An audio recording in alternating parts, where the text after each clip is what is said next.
Hey guys, what's up? This is Matthew Davis, me once again. Welcome back to another movie review, aka After I Saw This Time. It is going to be on Wicked. Now, this is a different story involving the Wizard of Oz, where we go into the Wicked Witch of the West's perspective on how she wasn't always so wicked. As Cynthia Erivo plays Elphaba, and Ariana Grande plays Glinda, otherwise known as the Good Witch of the North. And in the story, we see as they used to become friends, though they start off on the wrong foot at first, but later down the line, they start developing a connection and showing that, the Wicked Witch wasn't always such a bad person, but also had a kindness to her before the events of, the actual story of The Wizard of Oz happened.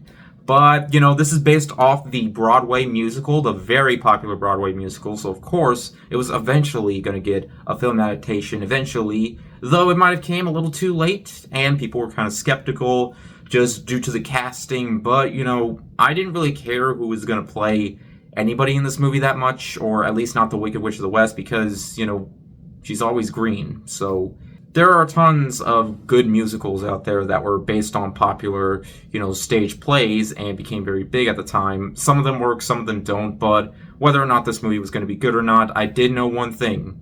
It was not going to be the next Cats. Ugh. Cats. Ugh. And no, I'm not talking about you, Lecter Boy. You're a great guy. Yeah. But yeah, this movie is far from that. In fact, I thought this movie was fantastic. It was better than it had any right to be. And I am a little nervous because this is just part one, as was the Broadway musical really that long? But, they had to make certain changes. And for someone who's never seen the Broadway musical, because they're not really my thing that much, but, because I feel like tickets to those are more expensive than movie tickets. But then again, every price goes up. But of course, it's just, I don't know.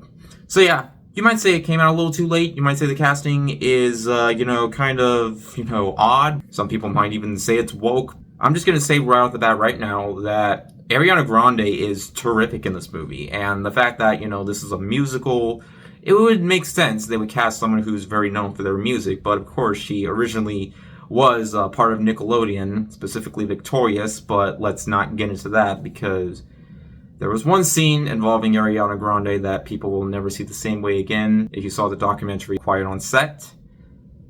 Yeah, but let's not talk about that. Let's just talk about the fact that, Ariana Grande is really good in this movie. And Cynthia Erivo as the Wicked Witch of, her name is Elphaba in the movie. So it's nice to know that she actually had a name that wasn't just called the Wicked Witch of the West. But of course, she isn't very wicked in this. But of course, we see her perspective of her, caring, and, the fact that she is a misunderstood character, just due to the fact that her appearance in the movie is, well, you know how it is. And when things start off at first, Glinda was always very selfish. She was always very needy and just cared about, how perfect she is at everything. But of course, seeing the side to Elphaba, she tends to have a strong connection with her, and it was something that I thought the build-up to that was very, very, very strong. I mean, their chemistry together works very well, and it was something that I really dug throughout, this whole entire 2 hour and 40-minute runtime. Yes, it's just part one, and this is 2 hours and 40 minutes. And believe it or not, it really didn't feel that way. There wasn't a time where I thought the movie was too boring or just felt way too slow, mainly just due to the fact that, I expected a song every few minutes or so, and the songs, they're phenomenal. I mean, of course, they were in the Broadway musical, and sure, Defy Gravity might be the most iconic song in the stage play, but there are also songs in the movie that I really enjoyed. Like, there's this one when Elphaba, comes to Shiz, that's what the school's called, Shiz. And, she's singing a song about, her and the wizard and the fact that, when she meets the wizard, I thought it was very powerful. And there are many powerful moments when it comes to the songs as well, other than Defy Gravity. And it was something that I was very pleased by. And everybody else in the movie, they're phenomenal. I mean, Jeff Goldblum plays the Wizard of Oz. He's terrific in the movie, too. Though I was kind of disappointed that he doesn't really show up till the very last act of the movie.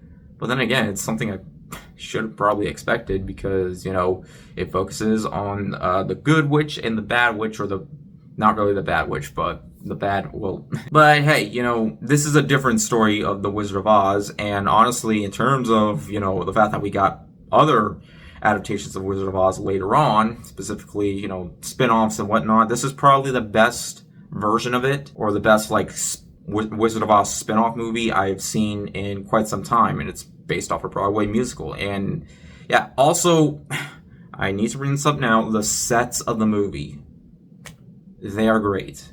There are times where it really doesn't feel like they had a bunch of, practical sets and all that, fully built for this film, but they did.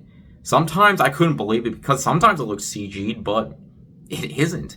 The train and the tower, all that, it was phenomenal. Now, yes, there is green screen in the movie, specifically where the witch is falling and she's got a broom and all that, and sure, it's not always pleasant to look at, but most of the movie just looks absolutely stunning. And I saw it in IMAX too, in a massively crowded theater. Man, there were so many fans there, people with, dressed up as the witch and all that. Yeah, it was kind of what I expected. And a lot of people had, those popcorn buckets and whatnot that they're advertising for every single big movie now. So, yeah, there really wasn't a whole lot for me to complain about, other than the fact that I was kind of disappointed that Jeff Goldblum shows up during the last act of the movie. And sometimes it's not always pretty to look at when it comes to certain parts of the background. But other than that, I didn't really have a whole lot to fully complain about, which is very surprising because they could have screwed this up. But this movie is directed by Jon M. Chu. When I saw it was directed by Jon M. Chu, the director of Crazy Rich Asians and In the Heights, which shame on the Oscars for not recognizing at all. That movie was phenomenal. One of the best movies to come out the summer of that year, in my opinion. I don't understand why that didn't get a nomination, because that movie would have been perfect for the Oscar buzz and all that, but they just ignored it. I don't know, maybe because not many people were talking about it. It's a shame. It was my favorite musical that year. I loved West Side Story, but there was just something about In the Heights that really, really captured my heart. And this movie did too. And Jon M. Chu really is a terrific director, so seeing him behind the camera, it gave me hope. And it truly did give me that hope in the end. And in the end, guys, I really enjoyed Wicked a lot more than I thought I would. I was hoping to at least like it. I did not expect to love it. I really did. I was connected with the storyline, and if this is, the adaptation that people wanted to see, then chances are they're going to be satisfied. And sure, it's just part one, and yeah, by the end of it, it's brief spoiler, but it does say to be continued. But, because of how good this film was, and the ending, if I just watched this film, I wouldn't have minded if there wasn't a part two. But I'm kind of looking forward to part two as well, seeing where that leads to. I was very interested in seeing where it was going. There wasn't a time where I thought the movie was too slow or too boring. It really didn't feel like 2 hours and 40 minutes. It felt way shorter than that. And yeah, by the end of it, if you're still not sure, I honestly recommend it. But of course, if you're one of those people that, just doesn't care, then, and just thinks that this is just a major cash grab because of how popular something is, then you don't really have to see it. But for me, I recommend it. I think this movie will try to defy your expectations. It definitely defied mine.